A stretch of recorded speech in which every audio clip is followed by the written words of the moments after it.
Muchas gracias, Marisa. Muy impresionante y amplia la presentación. Y tal como dijiste, ¿quién quiere atreverse a la primera pregunta? Gracias. Alicia Puyana, investigadora, profesora de Flaxo. Excelente la presentación y a mí me abrió una gran cantidad de interrogantes y de nuevas avenidas para complementar mis estudios sobre el efecto del capítulo agrícola del Telecam en el sector.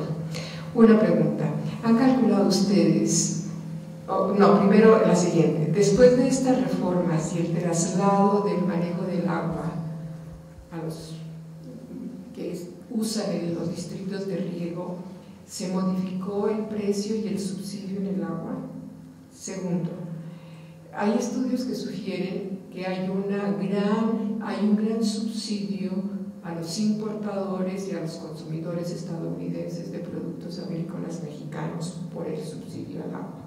Por ejemplo, en el jitomate había un subsidio anual de cerca de $300 millones en agua que no se cobraba.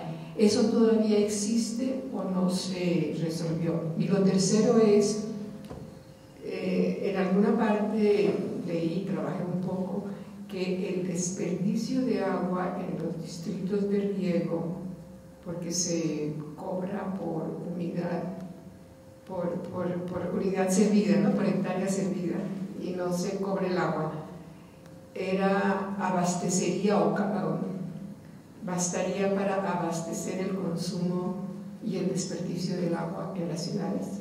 ¿Todavía sigue eso válido o ya cambió con ese?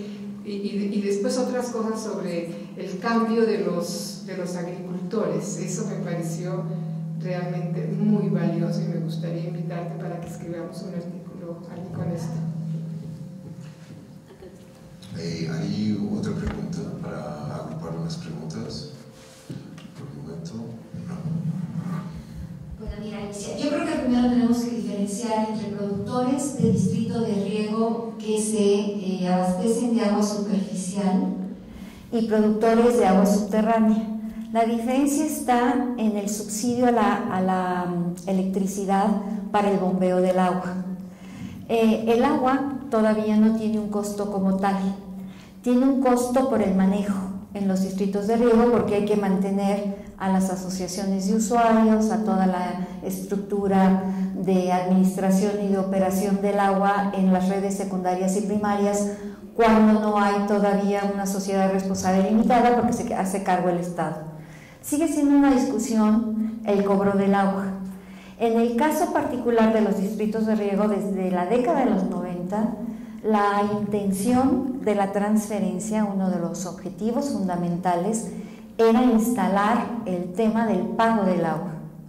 Lo que se logró fue cobrar en el agua la administración del agua, pero no más. Entonces, no pagar nada a pagar la administración. Eso sí se instaló y eso sí se procuró. El tema es quiénes son los usuarios de los distritos de riego y qué pasó en todo este proceso. Simultáneamente a todo lo que narré, la crisis de control corporativo explota. Es decir, en la medida que los líderes campesinos no tenían ningún elemento para cooptar y controlar a los campesinos, ya no tenían nada que ofertar. En algunos lugares en donde los ejidatarios, los comisariados ejidatarios, los presidentes de los comisariados ejidales, que tenían niveles de corrupción altísimos y que lograron constituirse no en ejidatarios sino ya en empresarios, hay ejidos completos, en el caso del distrito de riego del Yaqui, por ejemplo, que quedaron en la propiedad del que fue el comisariado ejidal de toda la vida y son grandes empresas agrícolas. Entonces, muchas asociaciones de usuarios sirvieron para reconstituir a estos líderes productores ejidales. Y en otros lados, las asociaciones de usuario han logrado integrar lo que no se logra integrar en la política, que es la gestión de agua, tierra y producción. Es decir, la Secretaría de Agricultura, por un lado, se hace cargo, la Comisión Nacional del Agua, por otro lado, se hace cargo, pero de ese vínculo no hay ninguno. Pero lo que ha sido muy interesante es que en algunos lugares esas asociaciones de usuarios son ahora gestoras de la producción, tanto en los procesos de aprendizaje de nuevos cultivos, de localizar ventanas de oportunidad en los momentos de siembra para competir en los mercados. Entonces, son las asociaciones de usuarios las que están gestando, y no todas, algunas de ellas en algunas partes del país es energía. Pero el nivel de masacre que hubo en el campo mexicano, y eso sí logramos más o menos registrarlo a partir de la encuesta y los diagnósticos, fue realmente muy grande. No se puede explicar ni el crecimiento de la base social del narcotráfico en el norte y noroeste de México, ni tampoco la migración a los Estados Unidos sin este proceso de la agricultura en México. Gracias por la presentación. Mi nombre es Maura Rubio. Trabajo en una clase como académica. Quería preguntarte, María Luisa, está en discusión, si yo no estoy equivocada, la nueva Ley General del Agua, ¿no? En México. Entonces, es un tema muy importante, ¿no? Oye, entonces, quisiera consultar contigo, ver contigo, hay todo un ambiente en relación con la cuestión del agua. Por una parte, uno observa cada vez más participación de organizaciones privadas, por ejemplo, interesadas, o bien organizaciones ciudadanas, y también, aunque creo que todavía es escaso, pero todavía hay también académicos como tú, ¿verdad?, trabajando, cada vez más académicos trabajando en el tema del agua, ¿no? Es un asunto, desde luego, que genera muchísima atención, es un asunto apremiante, urgente, tema prioritario de la agenda de cualquier país del planeta entero, pues, para la viabilidad, pues, de la vida en las ciudades y en el campo, ¿no? Y está esta cuestión para México, la discusión sobre la nueva ley del agua. Yo te preguntaría, a la luz de las experiencias, toda la experiencia que has acumulado de investigación y como especialista, pues, en este tema, ¿qué dirías tú que sería un buen planteamiento para una nueva Ley General del Agua en México? Pensando, haz de cuenta, en la participación, la responsabilidad, luego está el tema, ¿sabes?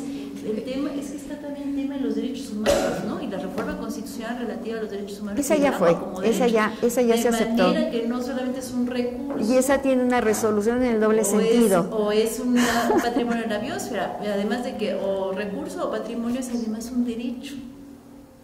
Y en México, pues es un derecho también, ¿no? Entonces hay una cuestión como bien complicada. Sé que la pregunta no es para quizá varias ponencias más, sí lo sé, pero te podría contestar. Es la campaña electoral para que la elijamos senadora, ¿no? Te podría contestar en función de lo que hemos venido pensando recientemente. Y yo creo que ya lo decían los zapatistas, un mundo donde muchos mundos sean posibles. Y yo creo que la ley del agua, y por eso me gusta el término de gestión y gobierno y no gobernanza, porque ahí mete mucho ruido, si quieren, de hecho la OCDE acaba de sacar un documento que va a ser discutido el 7 de enero del 2013, en donde hacen la propuesta de reestructuración institucional y el sustento de la Secretaría del Agua. Bueno, si eso es lo mejor o lo peor, no lo tengo muy claro. Lo que sí creo es que tenemos que tener muy claro, bueno, desde mi perspectiva, que hay un rango del agua que tiene una prioridad que no puede ser decidida por los particulares, porque es un recurso vital. Y porque es un recurso del que depende no solamente la vida de los seres humanos, sino del planeta. Entonces, dado que es un recurso de esa magnitud, supone un reconocimiento, pero en eso hay espectros y hay posibilidades de entender. Yo creo que toda la tradición española de la nueva cultura del agua ha avanzado bastante en la delimitación de esos planos.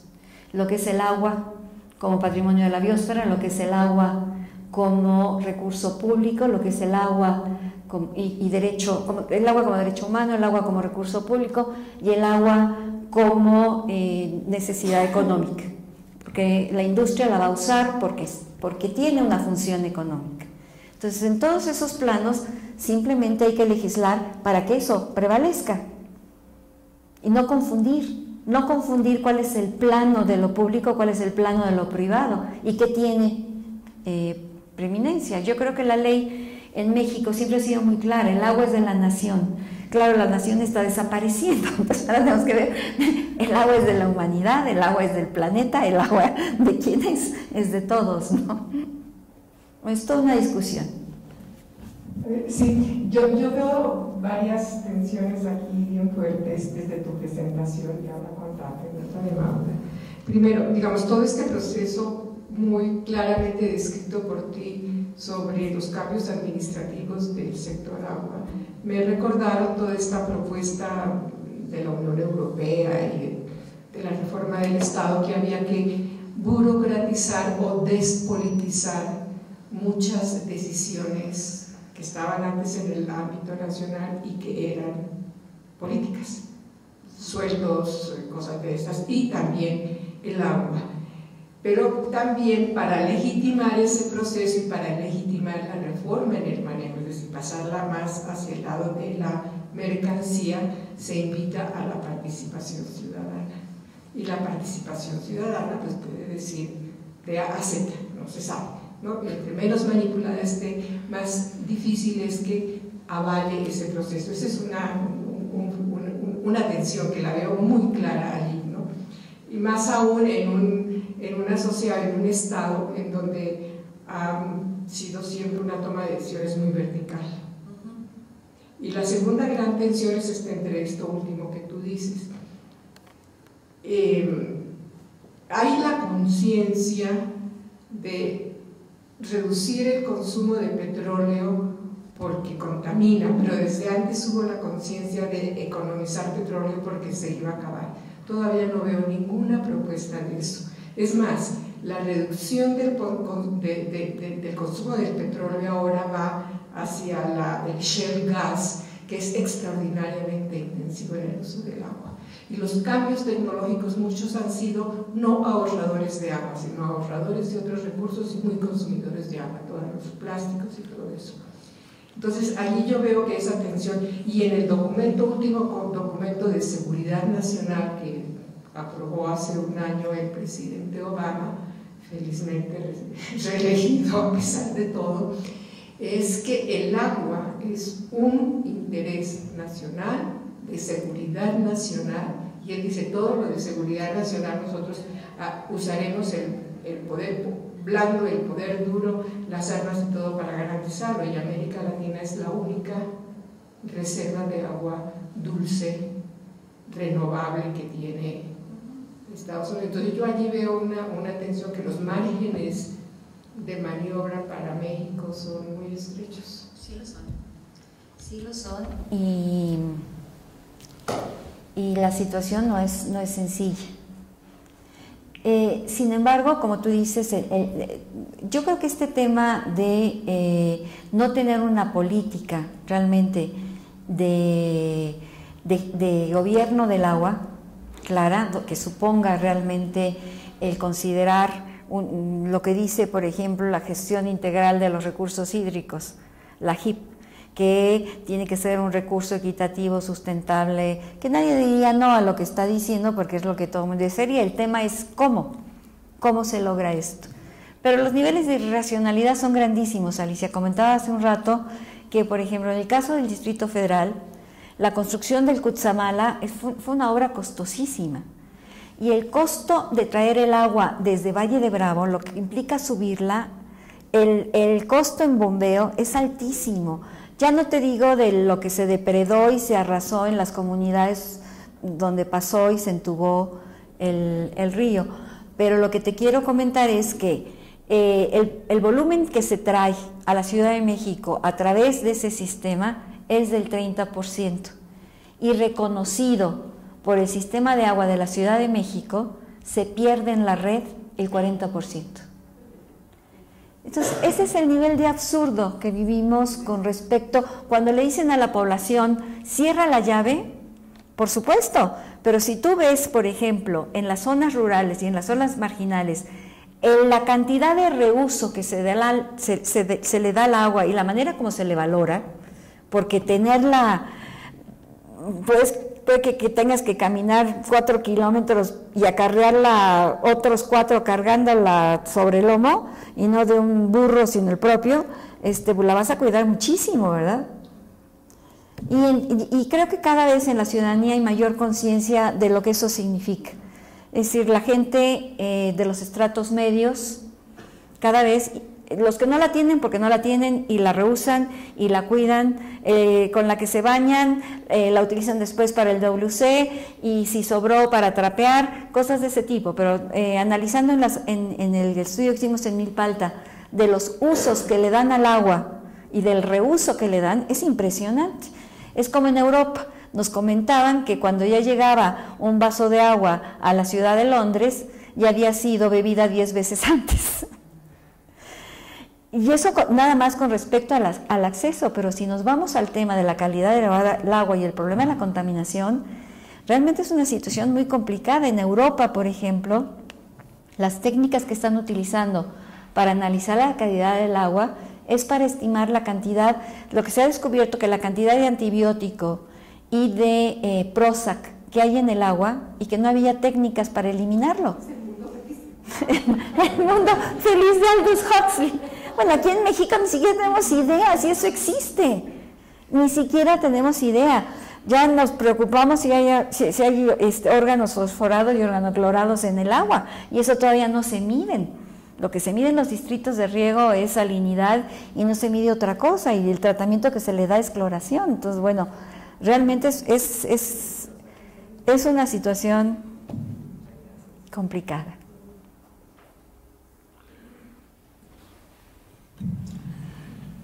María Luisa, me gustaría hacerte una pregunta con respecto a la mercantilización del agua. Hay varios ejemplos en América Latina.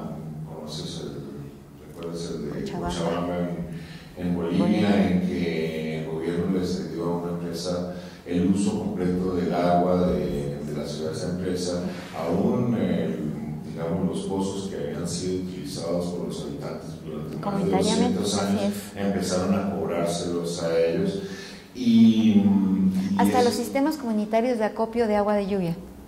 Exacto. Entonces en México, digamos, eso no se implantó de una manera así muy fuerte. ¿Qué fue lo que pasó ahí? Mira, yo creo que fueron varias cosas. Una es, se logró, la única transferencia integral del sistema de agua fue Aguascalientes y Cancún. Pero después del fracaso que significó, hubo una marcha atrás y acabaron en contrato de servicios prácticamente. Pero en donde se llevó a cabo la participación privada de manera ampliada fue en las plantas de tratamiento. Y el nivel de fraude no tiene que ver solamente por la participación privada, tiene que ver inclusive por la manera como se diseñaba toda la propuesta de concurso y licitación de las obras. Por ejemplo, una empresa ganaba el concurso del diseño de la planta, otra empresa ganaba el concurso de la construcción y otro el de la operación, y nadie se hacía cargo de los problemas y tú te encuentras, ni siquiera de capacitar al personal que iba a recibirlo.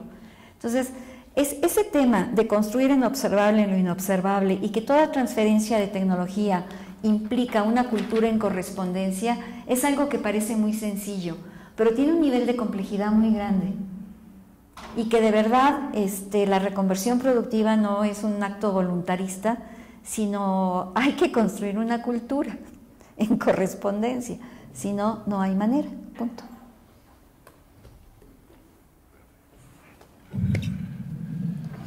Y sabes que no tuvo que ver con el gobierno mexicano, tuvo que ver con que las propias empresas de agua se dieron cuenta que no era negocio. Las distribuciones de agua están muy subsidiadas y no es negocio, realmente no es un negocio. El negocio está en otro lado y por eso están desplazando a otro lado. Yo me imagino que eliminar el subsidio y todo eso implicaba y hacer negocio, implicaba correr el riesgo de una guerra del agua con el Bolivia. Exacto, y así fue. Mejor prevenir. Bueno, pues les agradezco a todas y a todos y un aplauso para Lisa. Y nos veremos el próximo lunes, que tenemos a la doctora Joana Valenti, que nos va a hacer una presentación titulada La Escuela, Reproductora de Desigualdad Social o Promotora de Equidad. Muchas gracias a todos, todas.